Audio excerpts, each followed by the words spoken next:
नमस्कार, स्वागत है आप सभी का न्यूज़ 18 राजस्थान पर। मैं हूं आपके साथ हेमंत कुमार। खबरों की शुरुआत इस वक्त की सबसे बड़ी खबर के साथ। भरतपुर से बड़ी खबर, आरबीएम अस्पताल में बवाल हुआ है।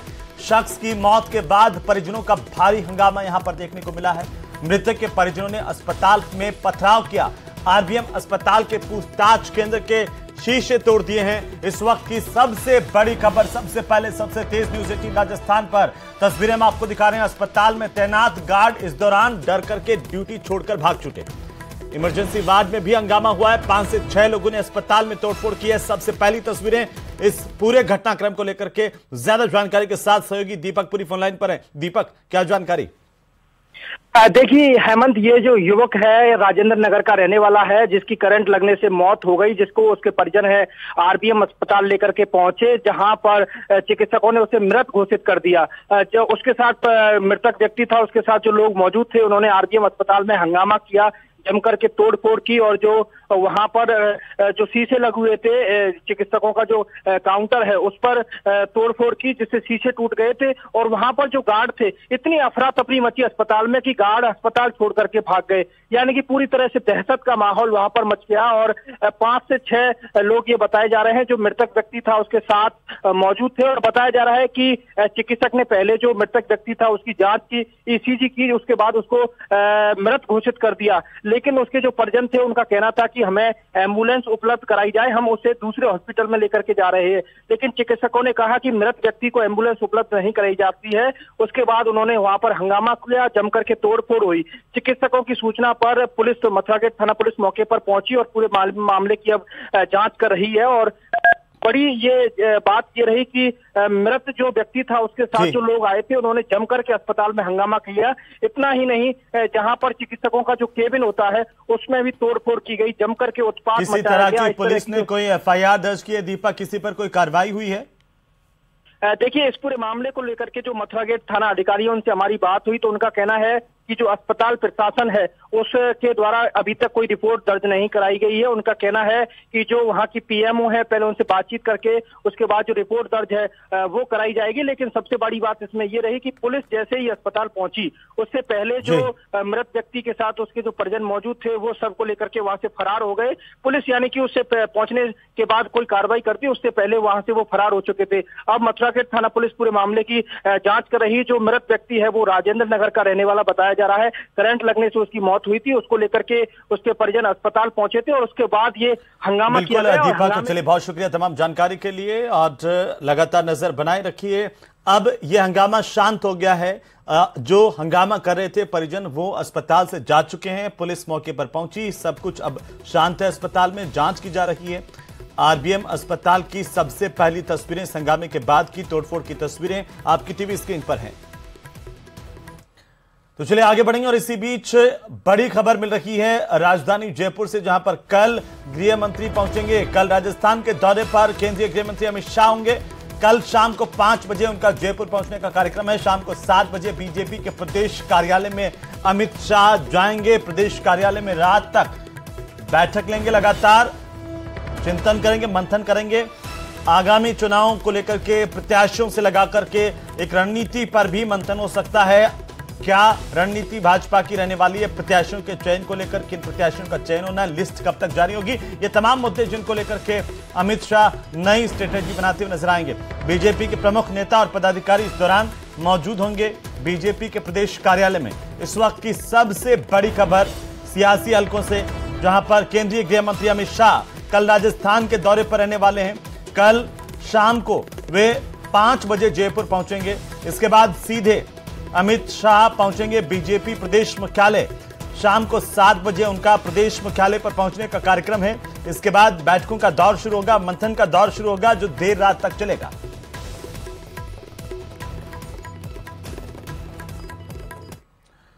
तो चलिए आगे बढ़ेंगे। और इसी बीच राजधानी जयपुर से इस वक्त की सबसे बड़ी खबर मिल रही है, जहां पर राशि रत्न कारोबारी से 27 लाख रुपए की ठगी की वारदात हुई है।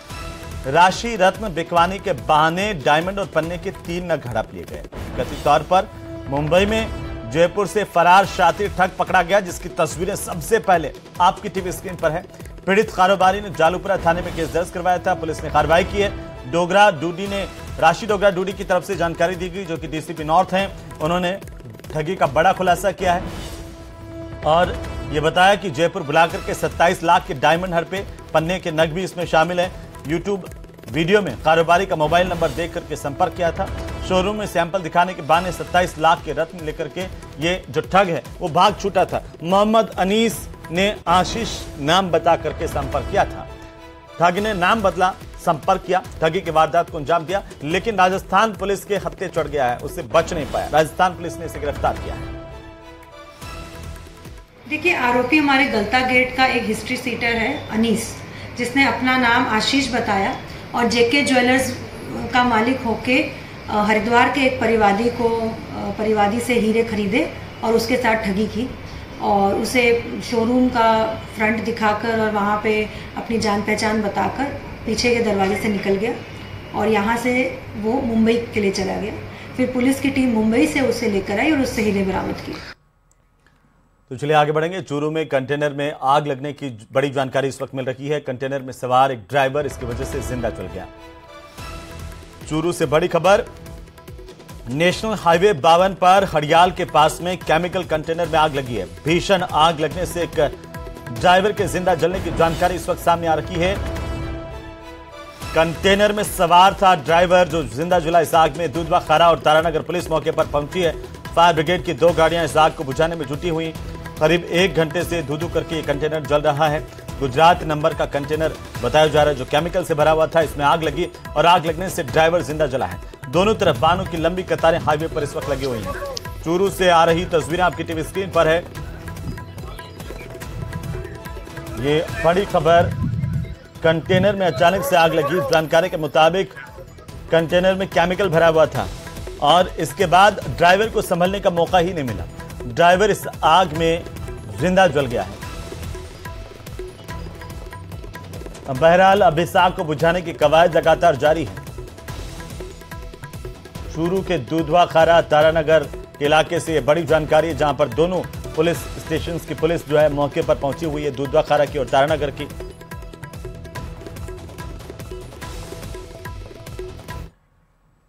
तो चलिए आगे बढ़ेंगे। 12 शहर में जलझुलनी एकादशी के मौके पर डोल शोभा यात्रा के दौरान एक युवक की अचानक से तबीयत बिगड़ी। युवक बेहोश होकर के सड़क पर गिर गया। 12 के डीएसपी राजेंद्र मीणा ने इस युवक की नब्ज चेक की तो दिल की धड़कनें इसकी बंद मिली और उसी की तस्वीरें सामने आई हैं। इसके बाद राजेंद्र मीणा ने इसे करीब 15 मिनट तक सीपीआर भी दिया खुद और इस दौरान सीपीआर के बाद युवक होश में आ गया। इसे आनंद फानंद में जिला अस्पताल पहुंचाया गया। फिलहाल युवक की हालत अब खतरे से बाहर बताई जा रही है।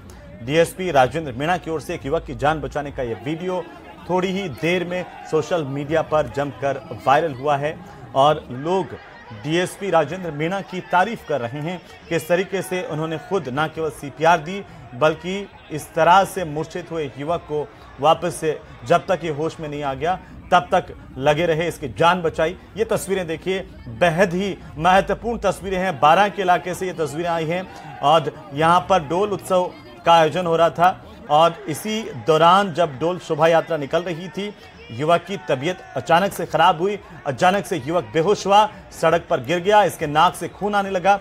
लेकिन 12 के डीएसपी मौके पर मौजूद थे। 12 के डीएसपी राजेंद्र मीणा ने अपने कर्तव्य का परिचय दिया, ड्यूटी का परिचय दिया और उससे भी आगे बढ़कर उन्होंने मानवता का धर्म निभाया। राजेंद्र मीणा ने युवक की जब नब्ज चेक की थी तो इसकी धड़कनें बिल्कुल रुकी हुई थी। इसके बाद डीएसपी राजेंद्र मीणा ने इसे करीब 15 मिनट तक सीपीआर दिया। इस दौरान सीपीआर के बाद ये युवक होश में आ गया। इसके बाद इसे अस्पताल पहुंचाया गया। इस युवक की जान बच गई है।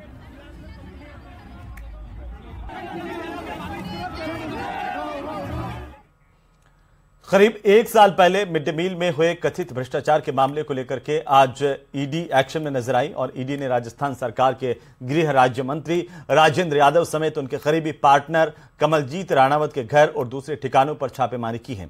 मिड डे मील घोटाला मामले को लेकर के करीब 1 साल पहले आयकर विभाग ने भी छापेमारी की थी। रिपोर्ट देखिए। एक्शन मोड में ईडी, मंत्री राजेंद्र यादव के घर ईडी का छापा, करीबी कमलजीत राणावत के घर भी छापा। भ्रष्टाचार करने वाले ऐसे लोगों के ठिकानों पर छापे की कार्रवाई शुरू की है जो बड़े पैमाने पर कमीशन खोरी के साथ साथ बच्चों के निवाले में घोटालेबाजी कर रहे थे। इस वक्त हम कमलजीत राणावत के यहाँ पर खड़े हैं। कमलजीत राणावत वो शख्स है जो बच्चों के पोषाहार वितरण के मामले में मुख्य रूप से दलाली का काम करता है। कई कंपनियों के जरिए कमलजीत राणावत का नेटवर्क देश के कई राज्यों में फैला हुआ है। महाराष्ट्र, मध्य प्रदेश, उत्तर प्रदेश सहित कई राज्यों में कमल राणावत ने मिड डे मील पोषाहार योजना में जो केंद्र सरकार द्वारा बजट दिया गया था, उस बजट के जरिए खरीदी की गई और काफी बड़े पैमाने पर इसमें जो है कमीशन खोरी के साथ साथ भ्रष्टाचार हुआ है। राजस्थान में एक तरफ सियासी संग्राम की तैयारी चल रही है, तो दूसरी ओर ईडी मिड डे मील में हुए कथित भ्रष्टाचार की जांच को लेकर छापेमारी कर रही है। पहली तस्वीर है राजस्थान सरकार में गृह राज्य मंत्री राजेंद्र यादव के घर की, तो दूसरी तस्वीर है उनके करीबी कमलजीत राणावत की, जहां सुबह सुबह ईडी भारी पुलिस बल के साथ छापेमारी की कार्रवाई करने पहुंची। अचानक ईडी को देखकर मंत्री राजेंद्र यादव के घर अफरा तफरी मच गई। करीब 8 घंटे की छानबीन के बाद ईडी की टीम मंत्री के आवास से बाहर निकली और गाड़ियों में बैठकर रवाना हो गई। 3 लोग थे। एक बक्सा का है, अच्छा, 2 अलमारी के। तो एक बक्सा 2 अलमारी का। हाँ। क्या निकला? कुछ भी नहीं है, पन्नी पड़ी है बस। ना किस का तोड़ रहा है लोग? अलमारी का। कितनी अलमारी? कोई 2 और एक बक्सा का। हालांकि ये साफ नहीं हो पाया है कि वहां से ईडी को कार्रवाई में क्या मिला। आयकर विभाग ने करीब 1 साल पहले इस मामले में कार्रवाई की थी, जिसके बाद अब ईडी भी एक्टिव हो गई है। ईडी ने मंत्री राजेंद्र यादव के कोटपुतली आवास से छापेमारी की कार्रवाई शुरू करते हुए करीब 10 ठिकानों पर छापेमारी की, जबकि भ्रष्टाचार के मास्टरमाइंड कमलजीत सिंह राणावत के वैशाली नगर स्थित ठिकानों पर छापा मारा। कांग्रेस ने मंत्री राजेंद्र यादव के ठिकानों पर ईडी की कार्रवाई पर सवाल उठाए हैं। सीबीआई, इनकम टैक्स, ये सारे संगठन वैसे ही काम कर रहे हैं जैसे किसी पार्टी का फ्रंटल ऑर्गेनाइजेशन काम। ये मैं आरोप जिम्मेदारी से लगा रहा हूं। राजस्थान में देखिए क्या होता है, क्योंकि मोदी जी आग गए, यहाँ कमजोर हैं, तो देखिए कब आती है, आएगी चुनाव के। ईडी की ये कार्रवाई जयपुर के अलावा बहरौड, कोटपुतली, शाहपुरा में की जा रही है। चूंकि मंत्री राजेंद्र यादव की यहाँ आयकर विभाग की छापे की कार्रवाई में जो दस्तावेज मिले, उनमें सारा काम पाक साफ मिला, पूरा काम बिलिंग पे मिला, लेकिन जो खरीदारी हुई है वो निर्धारित दरों से ज्यादा दरों पर हुई है, यानी कहीं ना कहीं कमीशन खोरी का खेल इसमें हुआ है। अब ईडी इस पूरे नेक्सस की जांच कर रही है कि जो मिड डे मील योजना का पैसा केंद्र सरकार द्वारा आम बच्चों को भेजा जाता है, स्कूली बच्चों को भेजा जाता है, उस बच्चों के निवाले को डकारने वाले कौन कौन से ऐसी कंपनियां हैं, कौन कौन से ऐसे लोग हैं जो इस पूरे मामले में लिप्त हैं। ईडी की कार्रवाई अभी भी जारी है और कई अहम दस्तावेज इसमें आयकर विभाग को भी मिले थे और ईडी की जांच में भी कई चौंकाने वाले खुलासे हो सकते हैं, क्योंकि कमीशन खोरी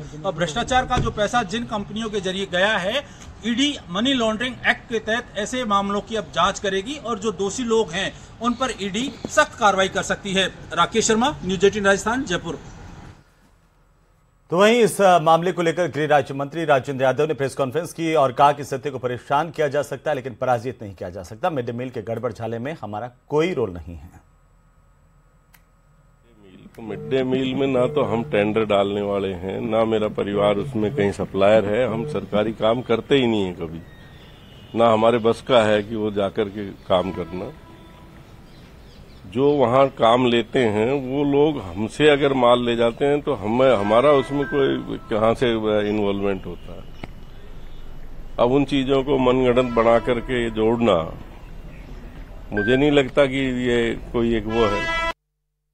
तो वहीं परिवर्तन यात्रा के जरिए माहौल तैयार करने के बाद अब बीजेपी ने आक्रामक रणनीति पर काम शुरू कर दिया है। पार्टी अब दूसरे राज्यों से फायर ब्रांड नेताओं को राजस्थान के चुनावी समर में उतार रही है। दूसरे राज्यों के नेता अगले 2 महीने तक अलग अलग जिलों में जिम्मेदारी संभालेंगे, जिस पर प्रदेश बीजेपी मुख्यालय में समन्वय बैठक हुई। इसमें सभी जिलाध्यक्ष, जिला प्रभारी और प्रदेश पदाधिकारियों के साथ ही पड़ोसी राज्यों के प्रमुख नेता मौजूद रहे। बताया जा रहा है कि जातिगत आधार रखने वाले नेताओं को जाति बहुल इलाकों की जिम्मेदारी सौंपी जाएगी और इसके अलावा इन नेताओं को शक्ति केंद्र, बूथ, मंडल स्तर पर कार्यकर्ताओं की बैठकें लेने के साथ ही प्रबुद्ध जनों के साथ संवाद भी करना होगा।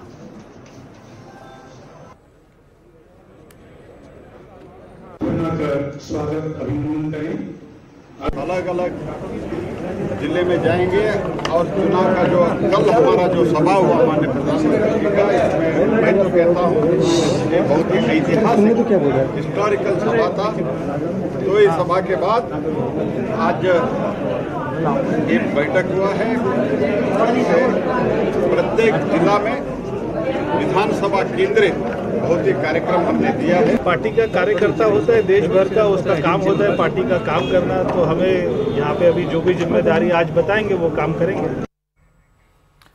तो वहीं गहलोत सरकार के मंत्री ममता भूपेश ने भी प्रधानमंत्री मोदी के दौरे को प्रदेश की जनता के लिए निराशाजनक करार दिया है। ईआरसीपी को नेशनल प्रोजेक्ट का दर्जा देने के मुद्दे पर कड़ा प्रहार कैबिनेट मंत्री ममता भूपेश ने किया। उन्होंने कहा कि पीएम अपना ही किया हुआ वादा भूल गए। प्रदेश की जनता बीजेपी को सबक सिखाएगी। जो टकटकी लगाए लोग जो उनकी पुरानी बातों को याद कर रहे थे, उन सबको भी निराशा हाथ लगी और मोदी जी ने ईआरसीपी पे एक शब्द नहीं कहा। तो बड़ा विचित्र स्थिति है कि देश का प्रथम सेवक जो व्यक्ति अपने आप को कहते हैं, जो ये कहते हैं कि देश की सेवा करना मेरा धर्म है, उनके मुंह से खुद के वादे किए हुए वो पूरा नहीं कर रहे और फिर से राजस्थान की जनता को प्रलोभित करने आए हैं। तो राजस्थान में चुनावी सरगर्मियां तेज हो गई और ऐसे में आरोप प्रत्यारोप की राजनीति भी चरम पर है। सवाई माधोपुर में तो हाल और भी बुरा है। यहां पर कांग्रेस के नेता ही आपस में जुबानी हमले कर रहे हैं और एक तरफ जिला प्रमुख पति हैं तो दूसरी तरफ विधायक, लेकिन अब इसी कड़ी में प्रधान पति का नाम भी जुड़ गया है। राजनीति में कोई किसी का सगा नहीं है, इसका जीता जागता सबूत सवाई माधोपुर में देखने को मिल रहा है, जहां कांग्रेस नेता एक दूसरे पर कीचड़ उछालते नजर आ रहे हैं। अब जरा कांग्रेस पार्टी से जिला प्रमुख सुदामा मीणा के पति दिग्गी प्रसाद मीणा को सुनिए, जिन्होंने विधायक दानिश अबरार पर गंभीर आरोप लगाए हैं।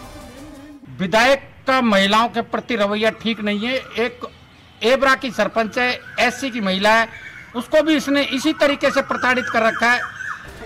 ये कांग्रेस के पहले ऐसे नेता नहीं जो खुद को बेहतर दिखाने के चक्कर में विधायक जी पर जुबानी हमले कर रहे हैं।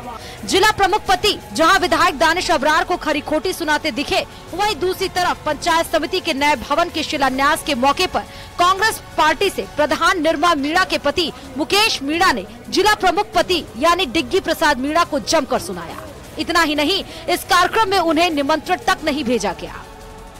फिर भी हमारे पूरे कर्मचारी भयभीत हो गए, क्योंकि दिग्गी प्रसाद जी दादा है, वो तो पहले से ही दादा है, तो उनसे तो भयभीत वीडियो और ये बाबू की क्या औकात है। मैंने इनसे कहा मैं भी तुम्हारे डिग्गी से कम नहीं हूं, लेकिन मैं चलता हूं सीधा रास्ता, वो चलते उबड़ खाबड़। अगर जिस दिन मैं उबड़ खाबड़ चल लूंगा तो मैं डिग्गी से 4 गुना ज्यादा हूं, आप घबराइए मत। आरोप प्रत्यारोप के इस सिलसिले में नगर परिषद में कांग्रेस बोर्ड के उप सभापति अली मोहम्मद का नाम भी शामिल है, जिन्होंने अपने चैम्बर में ताला जड़ने के लिए इशारों में विधायक पर निशाना साधा।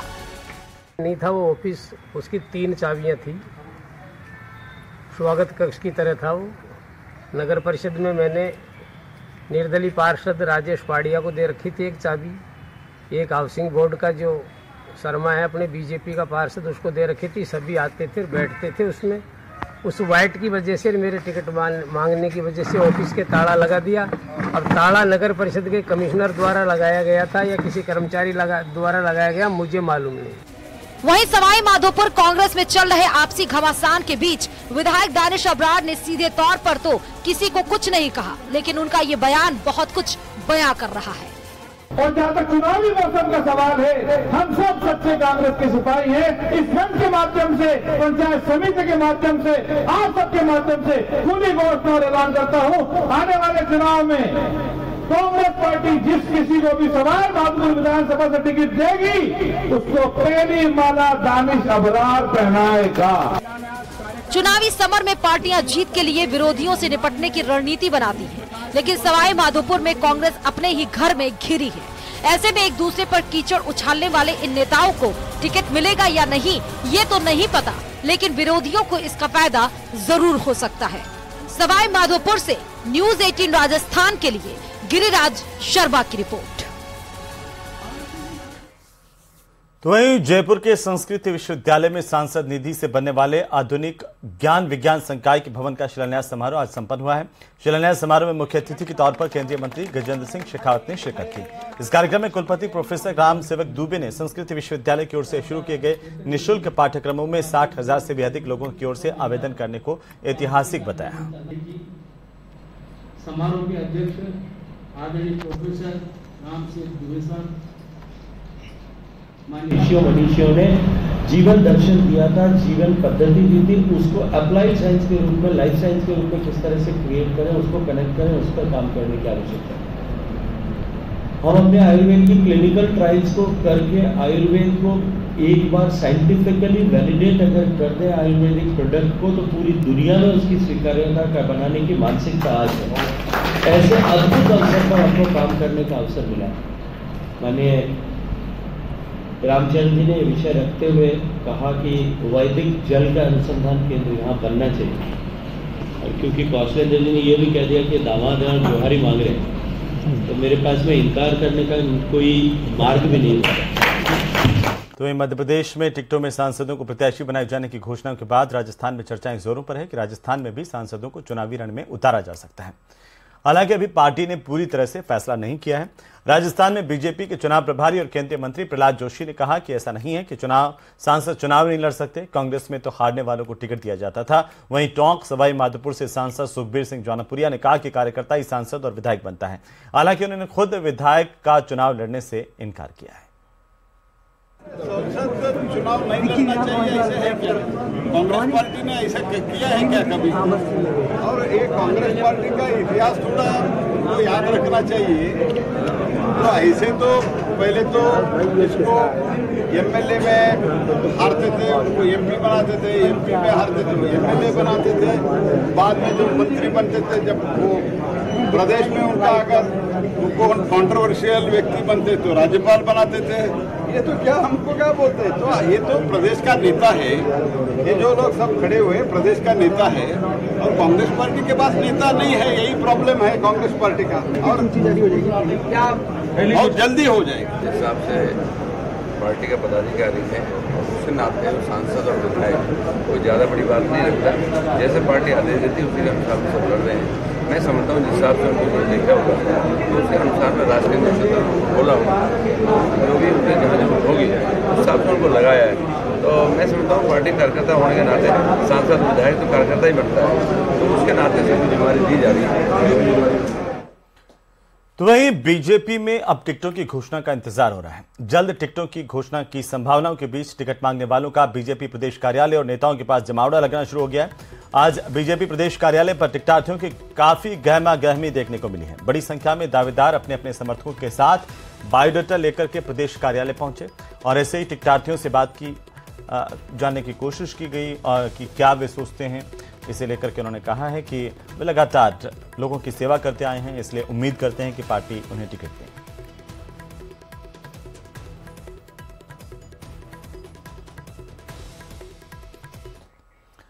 तो वहीं जयपुर में पीडब्ल्यूडी विभाग की ओर से निर्मित पीडब्ल्यूडी मंत्री भजनलाल जाटव ने लोकार्पण किया है। हवा सड़क पर बने श्रम कल्याण केंद्र के निर्माण पर करीब 61 लाख रुपए की राशि खर्च हुई है। लोकार्पण समारोह को संबोधित करते हुए पीडब्ल्यूडी के मंत्री भजनलाल जाटव ने बताया कि हिंदुस्तान में सबसे अच्छी सड़क राजस्थान की है। लोग चर्चा करते हैं कि राजस्थान के गाँव की सड़कें उत्तर प्रदेश के स्टेट हाईवे जैसी हैं। अब तक पीडब्ल्यूडी विभाग राजस्थान में 1 लाख किलोमीटर सड़कें बना चुका है। वहीं 1,70,000 किलोमीटर सड़कों का काम जारी है। साथ मिलकर पार्टी को, कांग्रेस पार्टी को जीत दिलाई। आपका कार्य करने का इतना सरल। आज के इतिहास में तकरीबन हम लोग 1,70,000 किलोमीटर की सड़कें हमारी स्वीकृत हैं, जिनके अंदर हमारे अंडर प्रोसेस काम है।